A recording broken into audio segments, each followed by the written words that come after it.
ব্লগগুলো আজাইরা হলেও কিন্তু আজকের ব্লগটা একটু বেশি সুন্দর, কারণ আজকে আমি রান্না করব মুরগির রোস্ট, পোলাও, মাছ ভাজি আর ডিম ভাজি। একদম মেজবানি আয়োজন। তো আমি প্রথমে বসিয়ে দিচ্ছি পোলাও, যা যা লাগে মশলা সব কিছু দিয়ে, এরপর আমি পোলাও চাল ধুয়ে রেখেছিলাম এখন দিয়ে দিলাম। এখন একটু ভালোভাবে ভেজে নিতে হবে। তো এটার পুরো ব্লগটা আমি ইউটিউবেও আপলোড করেছি, ফেসবুকে আপলোড করেছি, আপনারা দেখে নিতে পারেন। এটা একটা ছোট ক্লিপ আজকে শেয়ার করলাম আর কি। এরপর দিয়ে দিলাম একটু গাজর কুচি। তো আমার পোলাও রান্না শেষ, এখন বসিয়ে দেবেন মাছ ভাজি। তো মাছ শুধু একটু কড়া ভাজি করে নিব, এমনিতে আর পেঁয়াজ দিয়ে নাড়বো না, এমনিতে ভাজি করে নিলাম আর কি। তো মাছ ভাজাও শেষ, এখন আমি মুরগি ম্যারিনেশন করে নিচ্ছি। আগে ম্যারিনেশন করে রাখলে ভালো হতো, করি নাই, আমার মন ছিল না। তো এখন মুরগিগুলো ভাজি করে নিব।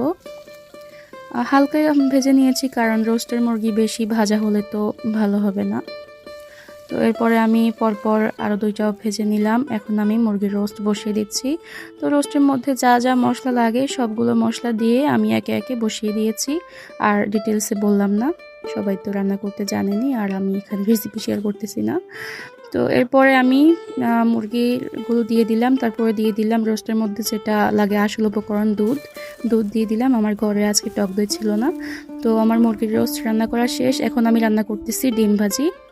এখন আমি সার্ভ করে নিচ্ছি। তো আজকের ব্লগটা কেমন লেগেছে অবশ্যই কমেন্ট করে জানাবেন। আল্লাহ হাফেজ।